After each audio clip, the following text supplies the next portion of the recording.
All right, guys, what's going on? Welcome back to the Everything College Bowl podcast. Today, me and Nick here will be breaking down why Will Levis is the biggest boom or bust prospect, not just in the 2023 draft, but in recent memory. We're going to look at some of the pros and cons of his scouting report, and then we're going to take a look at a couple of clips from his film to decipher what we're looking at and to why, he's a high upside player, but at the same time, he certainly has plenty of negatives.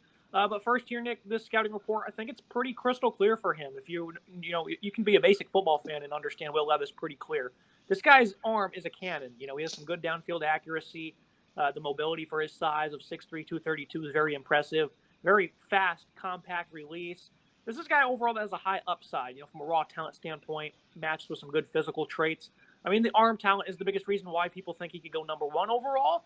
And if you don't think he will go number one, you don't think he's going to go in the first round at all. I've never seen, so many differing opinions on a quarterback or on a single player. Will Levis certainly fits that bill, though. This is a guy that plays with a lot of velocity on his balls, though. That certainly gets him in trouble a lot. 25 interceptions over the last 2 years, 23, I think, rather. But he throws with a lot of velocity, Nick, and that sometimes makes it hard for his pass catchers to come down with the football. It'll go deflecting off his hands because it's a complete fastball, 100 miles per hour it goes. Some of his mechanics need work. I think his inability to go through progressions at a consistent rate is one thing that's certainly being overlooked because obviously the arm is there, but some of the things that will have to translate to the next level, like going through his progressions and making quick decisions under pressure, he's shown inability to do so. What are your thoughts on Will Levis? Because obviously he could go number one, or he could go, from picks 40 to 50 or somewhere in that area. Yeah, this is an interesting prospect to look. People said that there was potential that this could be a bust for Ryan Leaf. Other people loved Ryan Leaf top to bottom. They thought he had great size, great arm strength, good career in college at Washington State, if I'm not mistaken.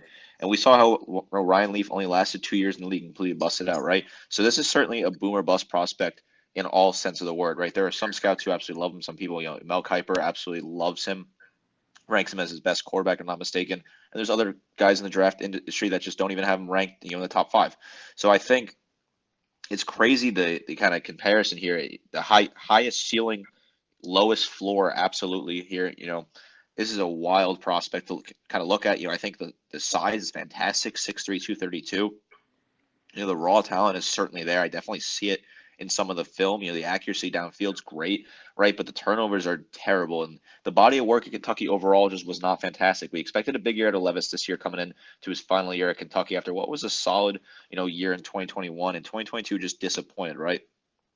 The turnovers, 10 interceptions to 19 touchdowns is a poor ratio. Not a great overall, completions, only 185 completions, 65.4%, 2,400 yards this past season.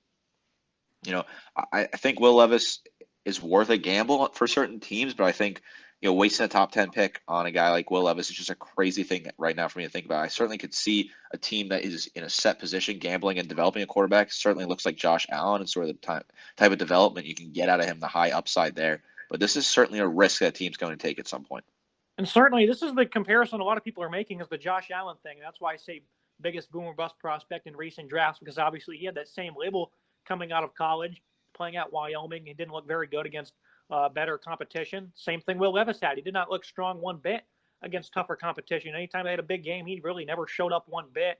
And obviously, it really panned out for Josh Allen. Obviously, this past season, though, he did have a lot of turnovers, and that's something that Levis obviously has struggled tremendously with. I think he's almost got 28 fumbles in his career as also. So, how do you feel? Do you think that Josh Allen was a brighter prospect coming out of college, or do you think that Levis probably has an edge on him in that regard? I think Levis does get a bit of an edge because he did play at two stronger programs. I think, looking at Josh Allen in the past, the film at Wyoming was poor. Wyoming was playing bad teams, and when they were playing good teams, Josh Allen struggled. But you looked at the size with Josh Allen, you looked at the potential arm strength, look at the developability there, and that is what really sold Josh Allen as a prospect. I thought he wasn't a bad, sort of project quarterback. I didn't think it would turn out quite as well as it has, but that's the gamble you take, right? This has turned out well for Josh Allen. It's been perfect, but then again, it could turn out terribly, and this could be a total bust. So I think Will Levis has a great chance to succeed, but he also has a great chance to completely be out of the league in 2 years. To be fair, Josh Allen at Wyoming, he also was surrounded by wide receivers that were not going to separate against, Nebraska or Oregon and whatnot, and he struggled in those games immensely. So that is one point to certainly make. First film we're going to look at here, this clip is against Georgia. Keely Ringo makes a great interception on an underthrown ball. This receiver generates space right off the release, Nick, And, if you do look in the top left, you do see this receiver has even more space, and the safety's not even coming over because he looked to the right side. That safety certainly, he got there at the end. So this ball has to be placed in the back of the end zone on that right shoulder. If you do look at the left up there, that receiver has plenty of space. And if he just drops that one in the basket, that's going to be an easy touchdown.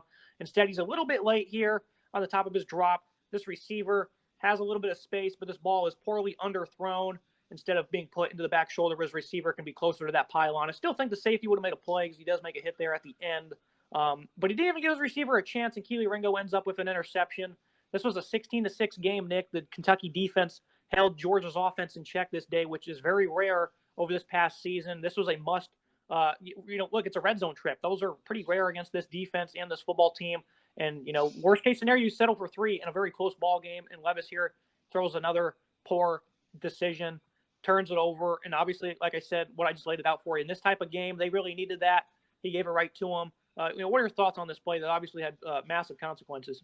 Certainly poor from Levis here. Like you said, this is a Georgia defense that did not give up red zone points really at all, or red zone trips, period, right? So to get Kentucky down to the red zone in a home game with the crowd in it, close game, like you said, 16-6, you got to get points here, at least 3. You should be getting a touchdown here. The guy at the on the left side, right, he completely breaks from that Georgia defender and is wide open. Just drop it right in the breadbasket. You have a pretty easy score right there. But instead, he looks to throw to the right side, try to make a hero play, and underthrows the ball by about 5 yards. You certainly made a good point, right? The safety could have made a hit here, and that could have been a dropped ball, but at least give your receiver a chance. This receiver had no chance to make the catch here. Keely Ringo reads it perfectly. He sees it's underthrown. He makes a cut in on the inside and grabs it and turns around and makes a pretty nice return to about 50 yards before Will Levis actually ends up tackling him in the end, which I think is kind of ironic, but got to have better decision making there. Got to have better field vision, right? You got to see that receiver on the left side. It seemed like he committed to throwing the right side early on. The Georgia defense read it all the way. He was locked in on that one receiver, and that there were better options on the field. Next clip here, week 2 against Florida, him and Anthony Richardson doing it out. He drops back, clean pocket, fires downfield, and this is an opportunity right here. He gives his receiver, against the clip we just showed against Georgia, the receiver clearly had a step, and he didn't put it on him. But in this one, he does. The receiver clearly, he has great athleticism to make a play there at the end. And this is where he showcases this arm strength. This is about a 60-yard throw from where he's at in the air. And, great air under the ball, great velocity downfield. And his receiver is able to make a great play on it where he's able to high point it. And, what do you see on this play, Nick? Obviously, he probably could have stepped up in the pocket, but you see how far he threw it. I don't think that really matters one bit. So that's not really a knock at all because he understands what he has on his arm, at least on some plays. Certainly there's that inconsistency where he, puts too much heat on the ball, which we'll see some plays of that here later. Overall, what are your thoughts on this one? Because this was obviously a big game between 2 top quarterback prospects, and Levis, he actually did look pretty good in this game here in Gainesville. This is certainly a positive clip here. This throw, he threw it right where his receiver could catch it. He put it in a spot where he knew only his receiver could make the grab. This defender's all over him. Number 8 for Florida, Kimber, is all over him on this play. And yet he places the ball perfectly where only his receiver can grab it, right? He throws it perfectly. Good arch, good velocity right on this ball. Perfectly thrown. His receiver gets up and grabs it right in the spot where he knew his receiver could get it. Decent, he doesn't have to even step up in the pocket. He could have stepped in the pocket there, but he doesn't. And the arm strength is certainly shown. That's a very long throw he made there and puts it exactly where his receiver needs it and makes a great play for this Kentucky offense in what would be eventually a win on the road in a hostile environment. Good presence in the pocket there, good feet, makes a nice move. Could have stepped up a little bit, but he stays out where he is. He trusts his arm strength and absolutely launches a missile down the field, and his receiver grabs it for a touchdown. A fantastic play and really a positive thing you can see out of Will Levis, and that's the high upside you can get there. Now, here's a play against Louisville where it kind of showcases some good and some bad. He takes the snap, the slot defender, he's going to go to the outside receiver, and, Levis recognizes that, so the safety's going to come over while the outside corner also goes down. So he understands there's going to be some space here, and I think there's great anticipation on this play. Maybe a little bit slower. He probably could have had it, maybe a tick or 2 faster on this corner route, but he's able to throw the 20-plus yards downfield, about 25 there on the run. I think that's certainly a positive. But at the same time, Nick, like I said, maybe he was a tick or 2 behind. And at the same time, he has the arm strength to put this on him in stride, and he doesn't. The receiver has to slow down, and that results in him being stopped around midfield, where if he puts this on his outside shoulder, this is probably a touchdown here. If he keeps running upfield and he puts it up there so his receiver doesn't have to come back to it. I still think this is a good play and a bad play in a sense when you're looking at some film. How do you feel about this one?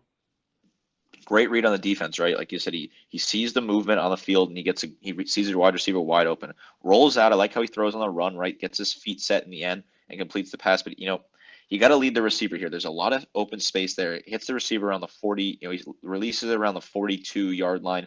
If he could just release it while the receiver's a little bit further forward and kind of lead him and get that throw, this could be a touchdown here. There's only one or two defenders left to beat. Instead, he underthrows it a little bit. His receiver has to step back and come back for the play. Still a great throw, right? Picks up good yardage here, a nice chunky yardage. But if he can just throw this a little bit earlier and kind of lead the receiver a little bit more, he can get a big gain here. But instead, the receiver has to come back, kind of make a decision, make a play, and then gets caught up between two defenders, and they lose. They end up getting stopped there around the 50. So I like the presence in the pocket. I like the way he rolls out. Good read of the defense, finds his open wide receiver. But you got to just lead this receiver better to get a better throw here. And I feel like he probably could have planted and fired instead of, I think there was a time for the defender was coming. The pass rusher probably could have got there if he stopped, but he would probably have to take a hit. But if he stands there and delivers, even if he takes a hit, that's going to be, like you said, probably a score. So I definitely think that's something he certainly could have did on this specific play. So just tiny things like that in his game that I think certainly need to be improved. And I think that'll certainly come with being in an NFL system. And right here, Nick, this is one of the examples of him putting too much heat on his fastballs. He looks like a complete elite baseball pitcher, Clayton Kershaw type velocity. Look at this. He just throws it way too fast for his receiver to come down with. And we're going to pause it right here. And you can see the middle defender is occupied with a blocker, and then 85 right here. He's going to pick up the linebacker or the other defensive back. And the first down is at the 3-yard line. So he's either easily going to get a first down or he's potentially going to be in the end zone depending on what happens. But this is a well set up screen by Kentucky, and Levis just does not put it on his receiver. He needs to take some zip off this ball. If he throws it maybe to it, I like how he throws out in front of his receiver. Maybe if he hits him in the chest or throws it a little bit softer, this is going to be a very important play. Again, on the road, in the swamp, you need plays like this. And I don't know what happened at the end of this drive. Maybe they did score a touchdown. I'm not sure. But still, I wanted them to see the game. You want to get in the end zone as fast as possible. You don't want to make mistakes like this. This is a very simple play that he could not execute. I love this play call here from Kentucky, right? Good screen play, get the receiver in motion. You got two blockers there if you make the catch. Will Levis ready, he gets comfortable. He rolls a little bit, then he gets ready to launch the ball. You got to put a little less speed on that, right? Because if you hit the receiver right here, like you said, you got two blockers ready to go. The first down yard is not that far away, and potential touchdown if this receiver makes a good move. But instead, he doesn't give his receiver a chance. He rips it way too hard. Ball bounces off his hands and rolls out of bounds, right? So you got to be comfortable in the pocket. You got to know when to control that speed. I think that's one of the big things here. The velocity and the arm strength is fantastic, but he has to know when to control it. The balance has to be there, and we really have not seen it in Kentucky on the film. He makes mistakes and doesn't use that balance properly, and he ends up doing things like this where he just completely rips it as receiver and gives the receiver no chance to catch the ball. Now we're going to look at a play against Vanderbilt where he showcases some of his poor decision-making. He drops back. He has a clean pocket. It does start to collapse a little bit late. He steps up into some traffic. He certainly could have evaded this edge defender if he steps out of the pocket. He does not load to do so, and instead he just launches it downfield in the double coverage. Should have been intercepted. There's multiple things you see on this play, Nick. Like he does not, like I said a second ago, he does not look to evade the pocket. You got a running back right here. There is a linebacker a couple yards back, but this is still a positive play in the making. If he checks it down to his running back, there's some room for him to work with. But instead, he launches it in the double coverage, and this is a guy who certainly does not make great decisions. That's certainly been pointed out in a lot of turnovers, and he should have had one more here.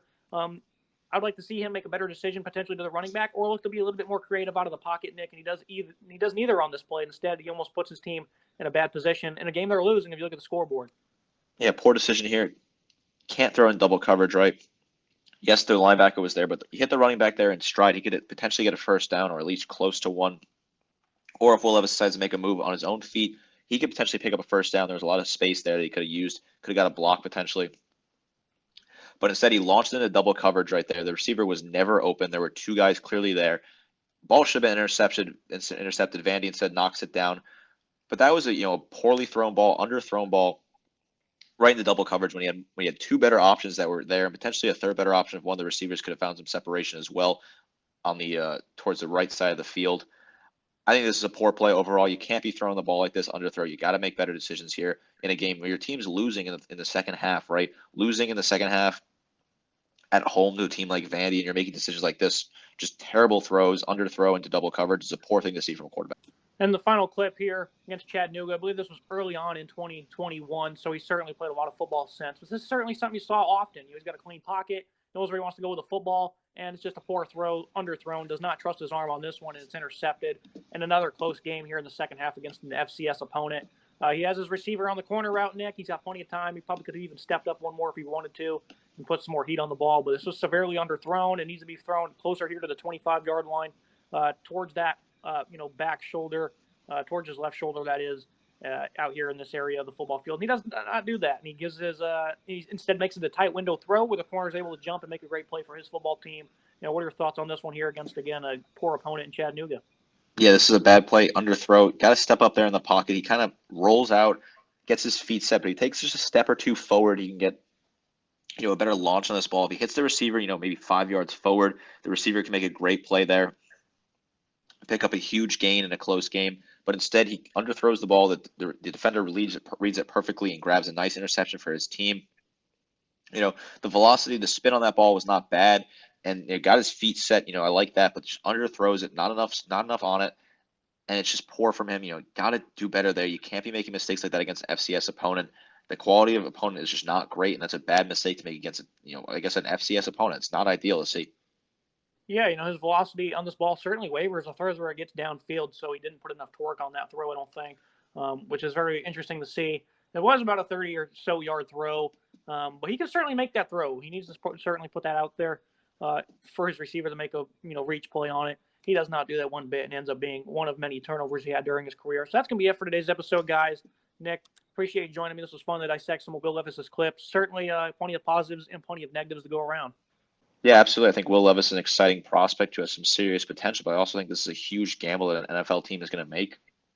I can certainly see him going in the top 10, and only time will tell how this plays out, but it's an exciting thing to talk about, one of the most exciting prospects in terms of boom or bust potential we've looked at in a very long time.